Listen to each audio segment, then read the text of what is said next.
On today's episode, we have a nurse who has dedicated her journey to share her experiences by being transparent with her finances and her journey to midwifery through social media. Not only has she spoken up about her finances and investments, she's also the creator of a nurse budget planner and the Go to School for Free toolkit. She is very inspirational, and by being a change maker and a leader in the nursing community, she's giving advice to those seeking answers. Let's welcome the very inspirational, transformational, and informational nurse Midwife Bae to the Evolved Nurse podcast. Oh, wow. That's quite an introduction. Thank you so much for having me. I Thank you. appreciate it. Good morning to everybody listening. No problem. So, our first question that I always ask on every podcast: did you always want to be a nurse? That's a really good question. I get that a lot. Hmm. Um, no, the short answer is no.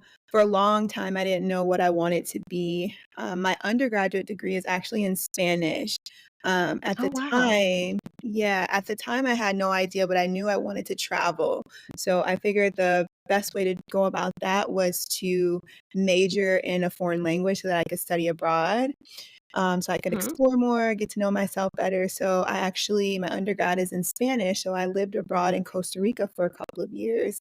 And my mom's a nurse, and she always encouraged me to become a nurse. She thought I would be a good nurse. Um, I was also kind of scared, to be honest, very early on, like when I would go Hmm. see her at work or I had to like go to her job for whatever reason. It just the smell of a hospital or people being sick was really kind of scary to me early on. Hmm. But then over time, her advice just kind of rang loud in my ear when I got back from studying abroad. I was just kinda like, "Well, what do I wanna do?" And I think Spanish would really help me in whatever career path I decide. And so, Hmm. eventually, honestly, I started volunteering at a hospital in the NICU, and from then, I was actually kinda hooked. I think I was more mature, and I wasn't really afraid of the hospital or sick people, and I looked at it as an opportunity um to provide care for people, so I kind of had a more mature outlook on nursing, and so that's how I kind of ended up in nursing. Okay. I love that. We need more Spanish speaking people on staff anyway. So it's great that you have the added quality of that in nursing because we have so many people that come in and they can't understand English. And I've seen so many times where people will just say stuff to them. They won't pull out the translator, they won't go get a translator, and that is a pitfall in nursing is that people who don't speak English are also like left in the gap of not really understanding what's happening to them in their care.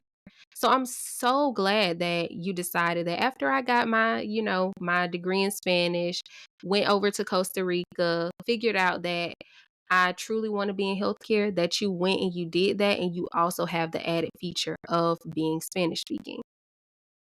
Yeah, definitely, and to your point, I didn't know how Spanish was gonna help me in my career again, I just kind of did it because I wasn't Mhm. sure what I wanted to do at the time, and I wanted to travel, but it has helped me exponentially as a nurse, like, when I see patients who don't speak English, they speak Spanish, and I walk in, they don't automatically know that I speak Spanish, but when I greet them in Spanish, you can see the Mhm. difference in, their face. They're like, "Oh my gosh, okay, like, this person will be able to understand me," and so it's really been able to bridge that gap between the patient and the provider, and I think it helps to build more trusting relationships, so it was a blessing in disguise that it's really, really helped me in my career. Yes. Oh my goodness. So let's talk about nursing school. So how was your experience going through nursing school? Because it's always a huge journey for people. Okay, you mean my experience well, okay, so like I said, I got my undergrad in Spanish, and then, Mhm. what ended up happening is that I when I decided I wanted to become a nurse, I'd already had my undergraduate degree, so I didn't get my undergrad in nursing, and so I went to kind of a bridge program, so if you already had an Mhm. undergraduate degree in another field, then that was the prerequisite for the program and, of course, nursing prereqs.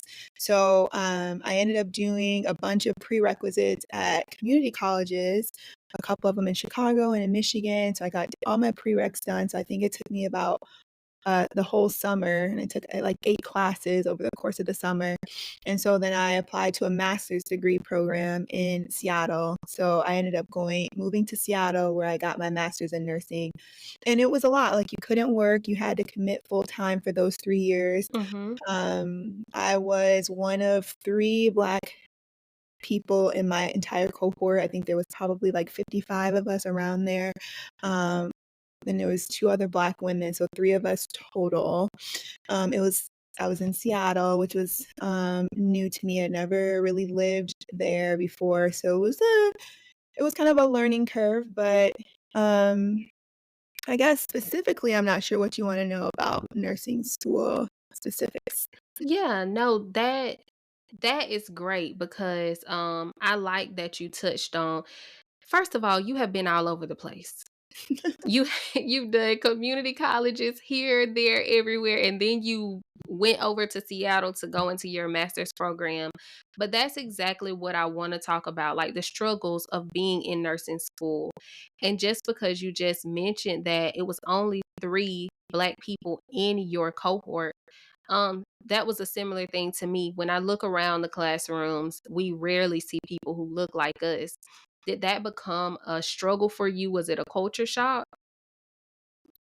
I would definitely say it was. I think nursing school matured me in a way that I saw, Mhm, the disparities, the health disparities between, um, Black people and our white counterpart.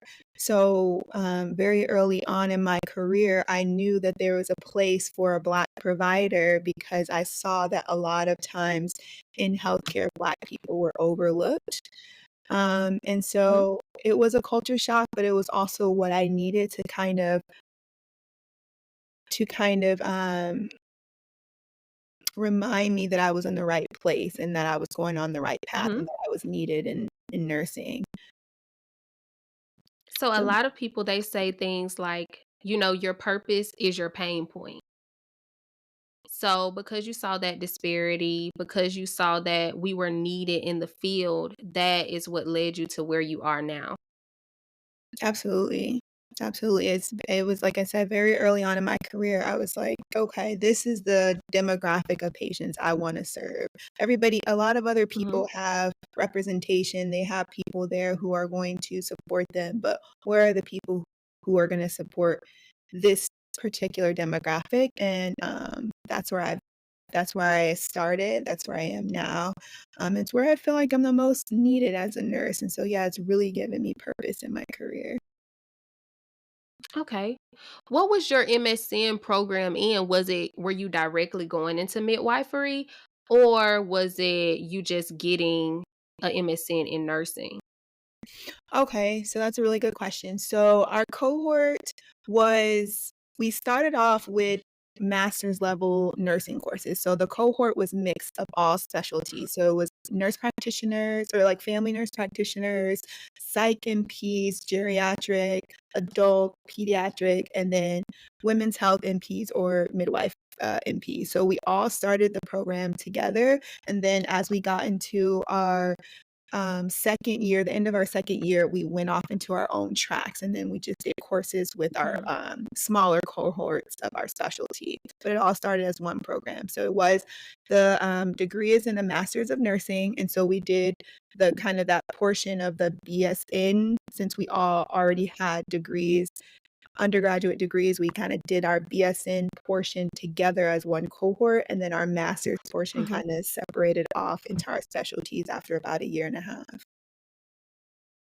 Goodness, I'm glad that you mentioned that because I wish I had known about a program like this because I have my BSN in biology and then I went into an accelerated nursing program, but I got my another BSN. So I'm glad that you mentioned that you could bridge from having a bachelor's in whatever area and then moving into an MSN program because I never knew that that was an option until you just said that. Yes, yep, so that was an option, I didn't know either, I was once I decided, "Hey, I wanna do this," I did a bunch of research, and there were the prerequisites because coming from a Spanish background, I didn't have a lot of the science and chemistry classes, so what Mhm. I did is I ended up going to community college, so then I could pay all of those courses out of pocket, I paid for all those out of pocket, I think it was, like I said, like 6 to 8 prereq classes, and then those prereqs plus my, bachelor's were the prerequisites to get into that program, but yeah, as opposed to doing another BSN to just get your RN. Okay. So let's talk about how, first of all, we are going through the journey of your nursing program. So you are now MSN. How was that experience coming out of nursing school and then becoming a midwife? Yeah, that's a really great question. So like I said, okay, so after the first portion of the program, we did like our BS in type of thing. And so then Mhm. once that finished, we took the NCLEX. And then the NCLEX was your ticket to the second part of the program. You had to pass the NCLEX in order Oh, to move okay. forward.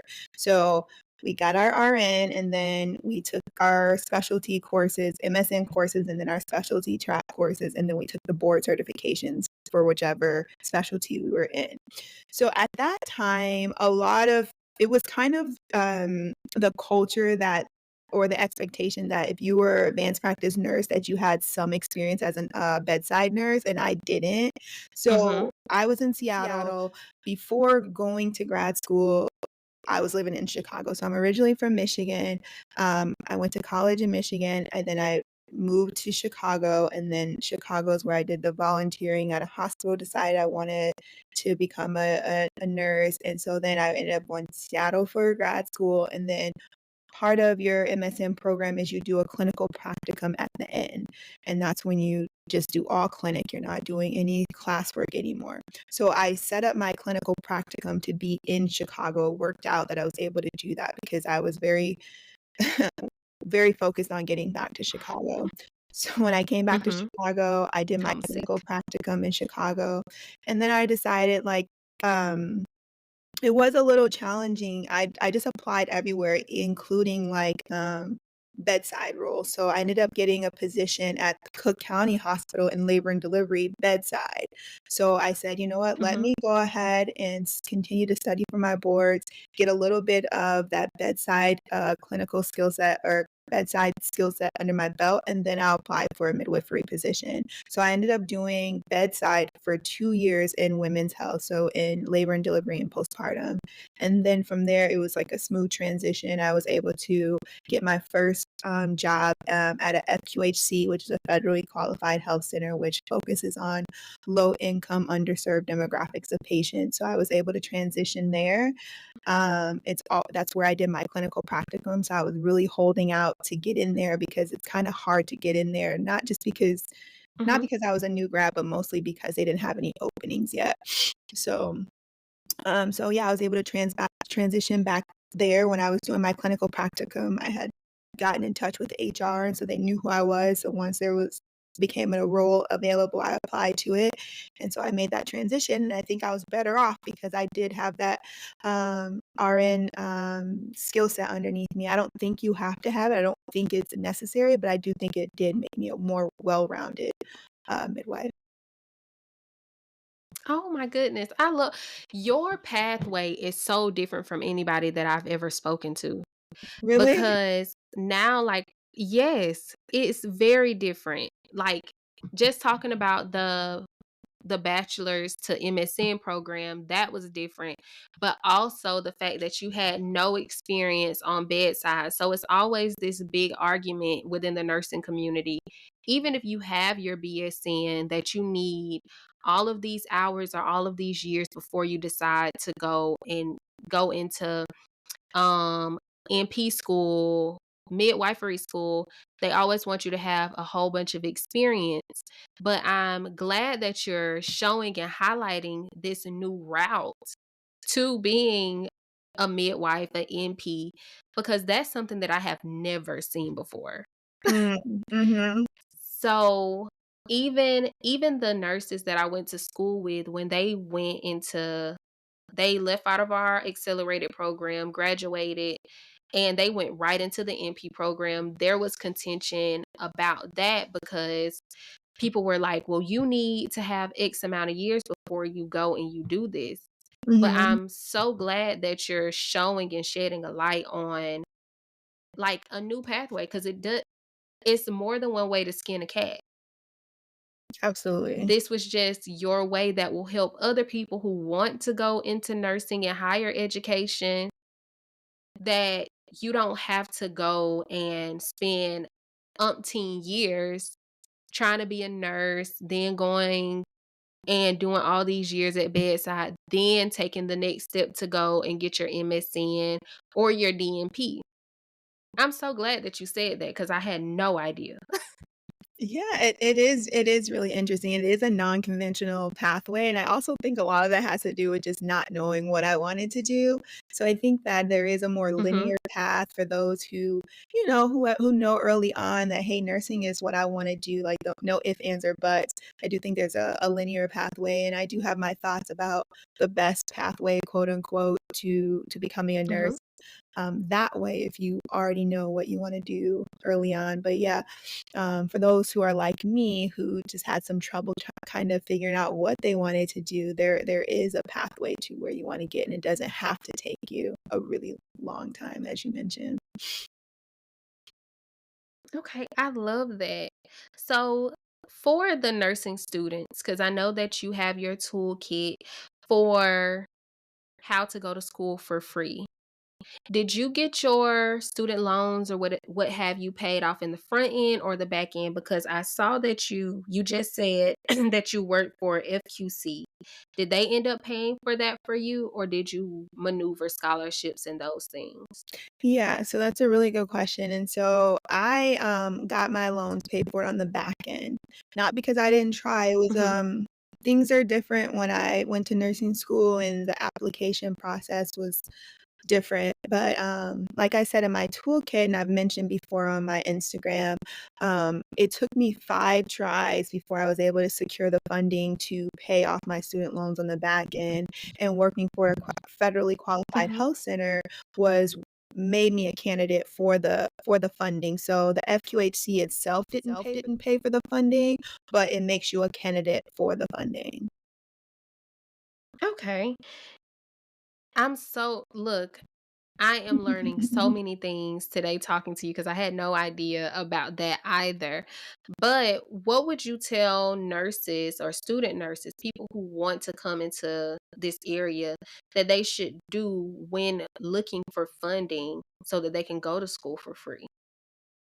Yeah, definitely. I think of it a couple of ways. I think that especially since the rise of social media, I think that, nursing can sound very exciting and Mhm. lucrative and, all these things, and I think it can be all those things, but I also encourage nursing students or anybody who's considering a career in nursing to consider the financial component of it, because you can become a nurse, you can be making good money, but then you're kind of stuck because Mhm. you have all this student loan debt. So not only do you want to become a nurse, but you want to think about what's the pathway of getting there with the least amount of financial destruction in my path.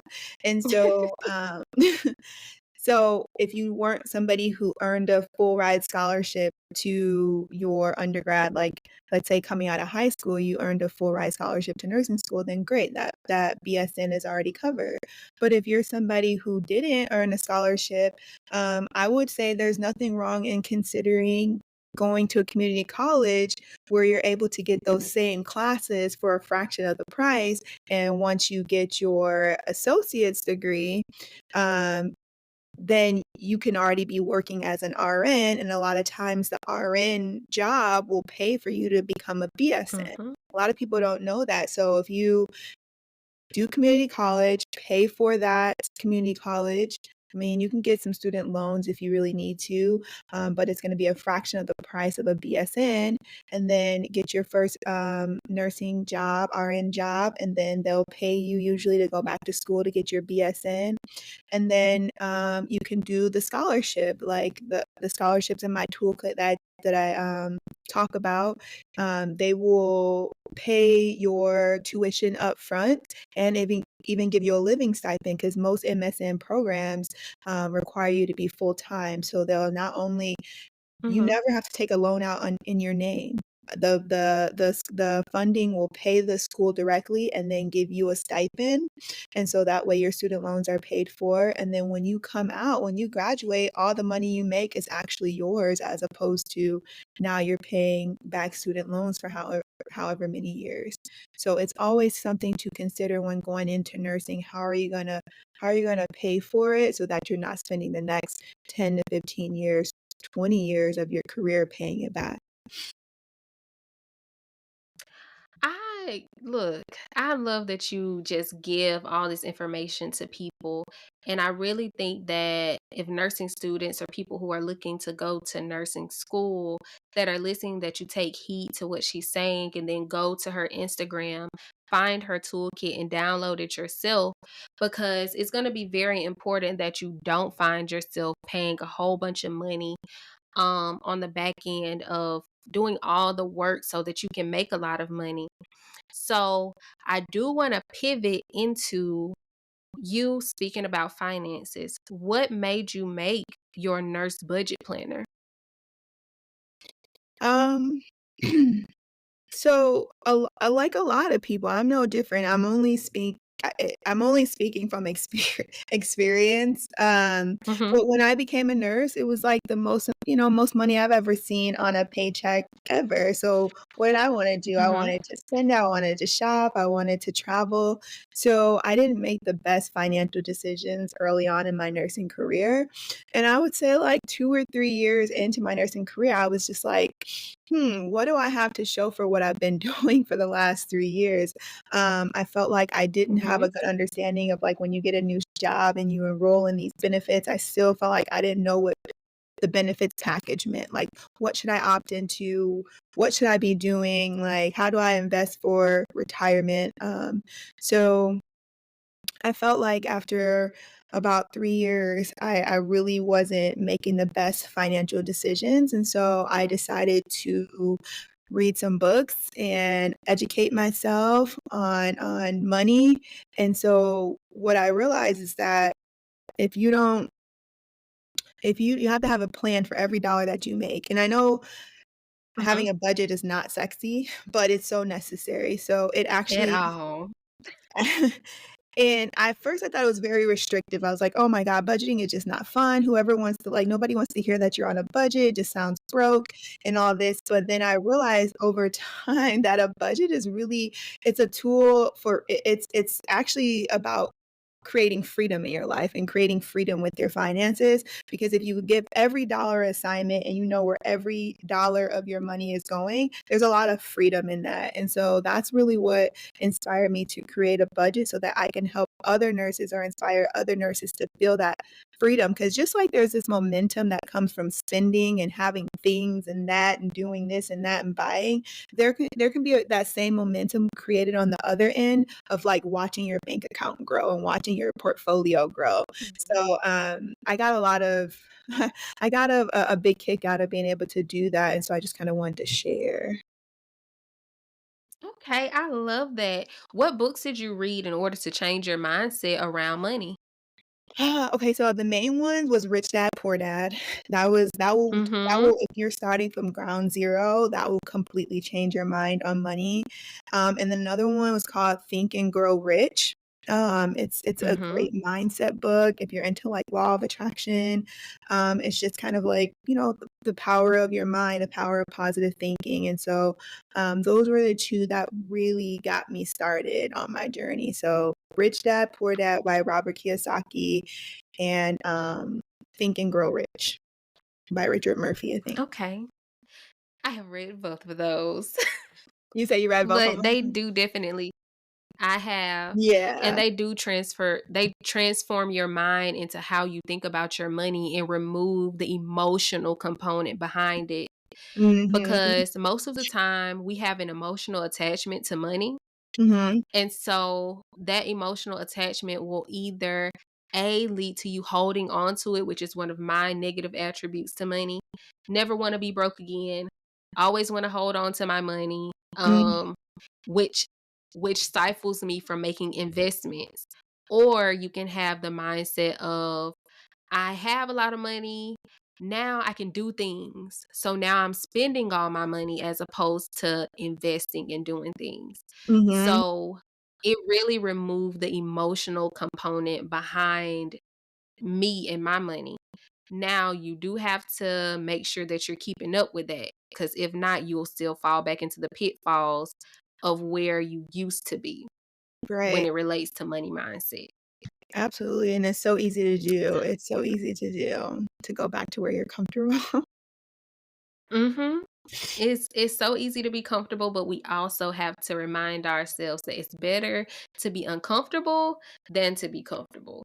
And Mhm. that's what most people don't really understand that I would rather be comfortable than to be uncomfortable, but living in an uncomfortable space challenges you to grow. Mm, mhm, that's good. That's good. Yes, so you created your budget planner. You now know how to navigate your money while being a nurse because when you're a nurse, yes, you're making a lot of money, way more than what you saw beforehand because a lot of us are coming from being broke college students. Mhm. We're not making a lot of money. Now we're seeing this money. So now you've learned how to navigate where to put it. I've seen where you talk about how you have gone in and started investing and putting your money in places that can grow. What are some of those places that you put your money so that you can see your money growing? Oh, that's a great question.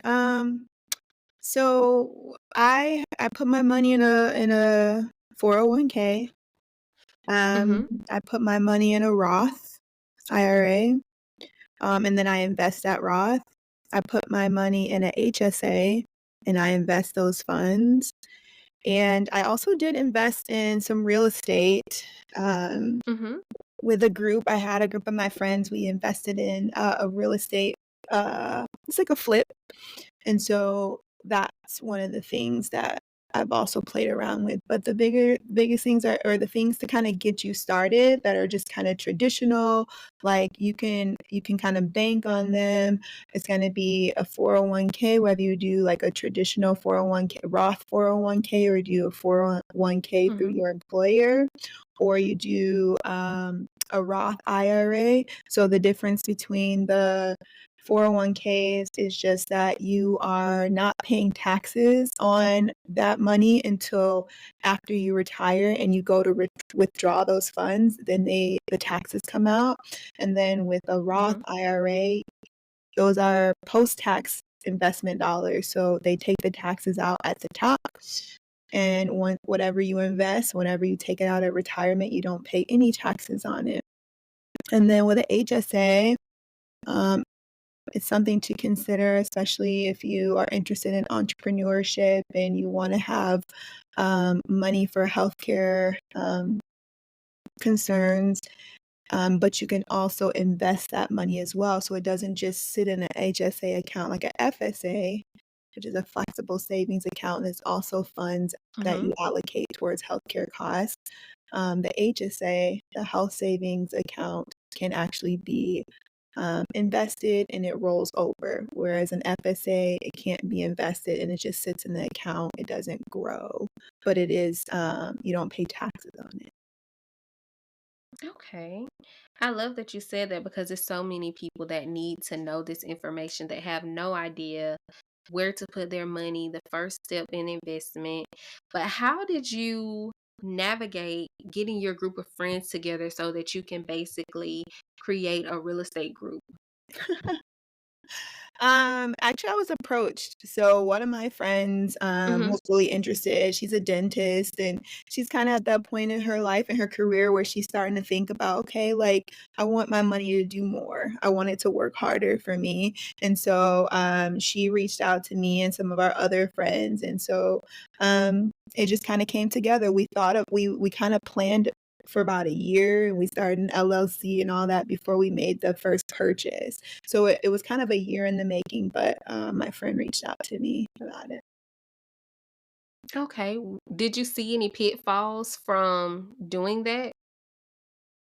Uh, it was a huge learning curve. It was a huge learning curve. Mhm, I think that I can't say more productive ways, but I think that there are I don't even wanna say better. I think there are other ways to invest your money, but it was a huge learning curve. We did a, single family home. It took longer than we mhm, expected it to take. There were a lot of kind of pitfalls and setbacks, but it was a huge learning curve, and it was just invaluable in terms of what we were able to, learn. And, thankfully, we didn't lose any money. We didn't make much money off the investment mhm, either. We were able to sell it, flip it, sell it, and we didn't get any return on it. But, what was I gonna say? It kind of reminded me, I think we all had read Rich Dad Poor Dad, and it I think we were all proud of ourselves in the end that we were able to take a risk and we weren't so afraid. Like, if it wasn't a complete loss even if we broke even. So it was a matter of, okay, well, we mhm. can just leave our money in the bank or we can take it invested and see what happens with it. So I think that you do have to be willing to take some risks. We're all young, so we're able to take more risks at this age than we would be able to later on in life. So, I think it paid off in some ways, and in others, it was just, we just broke even, and that was okay too. We went into it we went into it knowing that that was a possibility. Yes, I really do love that you and your friends got together. So, would there be another time where you'll go back into real estate? Maybe. We still have our LLC, we're still, a Mhm, group, we haven't dissolved or anything like that, so if the opportunity comes up, we're always kinda looking, we're always kinda looking at different properties, but now we know what to look for, like a single family home like, when you look at it, you're like, "Oh, that's easy, we can flip that really easy." It was like mhm. 3 bedrooms, but it came with a lot of work, and so I think, we'll continue to keep our eye open, and if the right opportunity, the right house comes up, then I think we'll consider it. Well, I'm so glad that, you are moving into the direction of investing your money and showing other people how it looks to invest their money. Because like I said earlier, most nurses coming into this, we have no idea where to put our money except for into the bank. We don't even know that we can put it into a high yield savings account. We have no idea where our money can grow the most at. So I'm Mhm. glad that you said something about that. And then also to piggyback off of what you said about the 401k, most people don't know that it's in the stock market. Oh, They're yeah. just like placing their money in, they have no idea where it's going. Right, right, Or even that they have the option to n- place their money where they want to. right. Absolutely. So, with all of your investments and your learning for finances, what would you say, like, what would be one thing that you would tell new nurses coming in to do with their money? Um, I've said it before, and this is what I'll always say is come out of nursing school with as little debt as possible. As little debt as possible, and then that next money is because if you have debt, my recommendation is that you pay off the debt. Like, I don't think you should be trying to do a bunch of things. Like, if you come out of nursing school and you have a bunch of debt, I don't think it makes sense to really be investing because the the the interest rate on the debt is so high that your best bet is to just be Mhm. aggressively paying back down your student loans. So I think a lot of times people have like, okay, I have this student loan debt, I pay the minimum on it, and then I'm trying to save over here and I'm trying to invest over here. Well, really, you should focus on one goal at a time, which is to get out of debt. So if you're able to get out of nursing school and have 0 debt, then you can automatically jump into the investment part. But if you come out with debt, I would say put the investment part on the side, focus on being aggressive with your debt. I mean, of course, have an emergency fund. That's always a key thing, 3 to 6 months, but maybe just 3 months depending on how much debt you have, and then double down on your debts, and then you can focus on investing. Okay. So I would like to pivot back because I really want to ask you, do you love what you do as a midwife? So really, really good question. I get asked that a lot. And the answer is always absolutely yes. And I think too, people don't necessarily understand what midwives do. And so just about to provide a little bit of clarity on that, a midwife is essentially a women's health nurse practitioner with the certification to do deliveries if they choose to do so. A lot of times people will think that a midwife is delivering like at home or in a Mhm. birthing center. And I think for the most part, no midwife is doing home births. There's just a lot of liability there. And so um, I get where people might think that in their mind, but most midwives today are either operating out of a hospital, just like an OB-GYN would, um, or in a birthing center. And so you also have the choice if you want to just focus on managing women throughout their pregnancy and then passing that delivery on to another obs- OB that you're managing the patient with, or if you wanted just to do all outpatient gynecological care, or you can do fertility work as a midwife. You can do what I'm currently doing, which is MFM, which is high risk pregnancy management. So I don't do any deliveries currently. I think Mhm. you have a lot of flexibility. And so because of that, I absolutely love what I do. I love being able to work with women throughout the lifespan. I love being with women through their most vulnerable moments. I love hearing that, wow, like nobody's ever explained this or that to me in that way. Or, wow, you put that IUD in and I didn't even feel it. Or, wow, you took that out and I was expecting it to be a lot more painful. I am reminded by different feedback and comments every day that how much I love what I do, but I also just love that being a midwife is so flexible. Oh my goodness. I really love the aspect, and I love how passionate you are about what you do because I actually had a home birth. I had a Mm, midwife. I mhm, had a nurse midwife. She came here. I did my appointments there at the clinic for the first few months, and then for uh-huh. the last few weeks, they came to the house and did them. I had a water birth with a Wow, pool in my room, that's incredible. and it was a group of them. They were friends, and so they decided to start their own clinic. Mhm, But most people have no idea what a midwife is. Like, they see their midwives, but they don't know what scope of practice they have. mhm, mhm, absolutely. So, for the most part, we are nearing the end of this episode.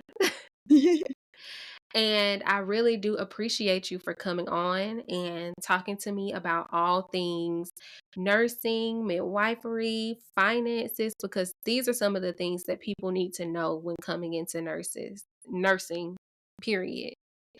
But you talked about the books that you read to change your mindset. Is there anything that you're reading right now for self improvement?